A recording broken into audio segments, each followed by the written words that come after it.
Hello everyone, welcome to this video. So this is actually a supplementary discussion on the first lesson that we have on this EDUC 13, which is teaching profession. And in this video, we're gonna learn about philosophy of education.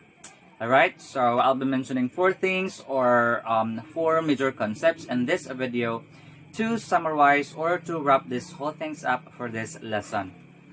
Okay, so the first thing that I'll be mentioning is to know what is meant by philosophy of education. Okay, so here it is.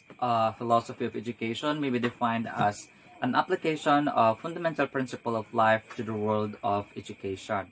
So, since you'll becoming a teacher, you must have a clear understanding of your strong belief, or should I say, as a teacher, one should have philosophy of education. Why? Because philosophy is a strong belief that is translated into action. In other words, philosophy will guide you on what you teach, how you teach, and why you teach, among others. Alright? Okay, so number 2 is the function of educational philosophy. Alright, so philosophy of education performs four various forms of functions. And the first function is determining the aspects of education. Alright, so in this function of educational philosophy, it actually includes the aims of education, and of course, the curriculum. What else? The methods of teaching, the discipline, teachers and students, and of course the administration. So the second function is harmonizing old and new traditions in the field of education. Alright, so in the process of social development, the old tradition become outdated for the people and they are replaced by the new ones. However, this process of replacement is not always smooth. Faced with lots of opposition from certain orthodox section of the society. And it must be kept in mind that every old is not outdated and every new is not perfect. Therefore, there is a need of co-coordinating the two in order to maintain the harmony between both. Alright? So let's now proceed to the third function of educational philosophy, which is providing the educational planners, administrators, and educators with a progressive vision to achieve educational development. Okay. In this function of educational philosophy, it is clearly understood that philosophy of education provides the educational planners, administrators, and educators with the right vision to achieve, or which guides them to attain the educational goals efficiently. Alright?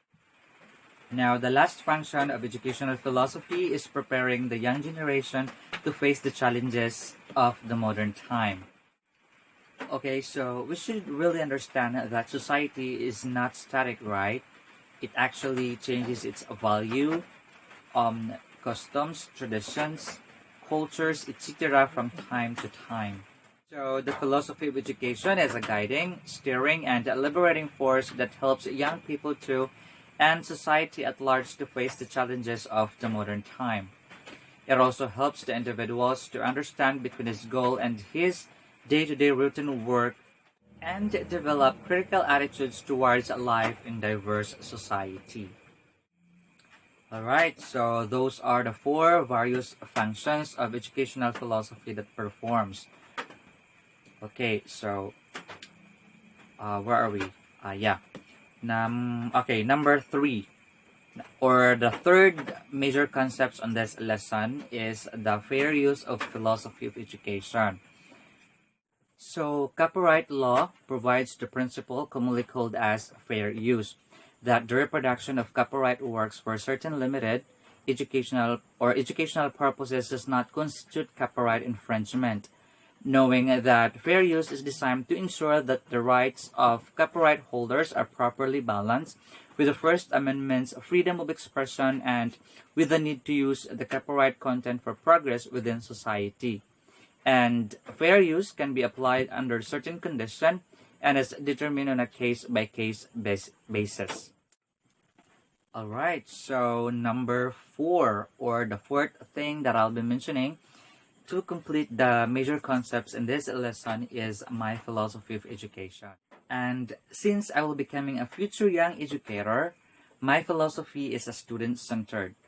I believe that every student is different with an individual way of learning and their own set of needs and gifts that are brought to my classroom.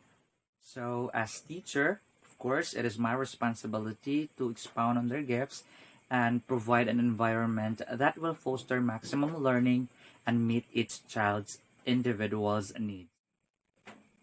Alright, so with all those things being said, now I think it is my turn to ask you a simple question.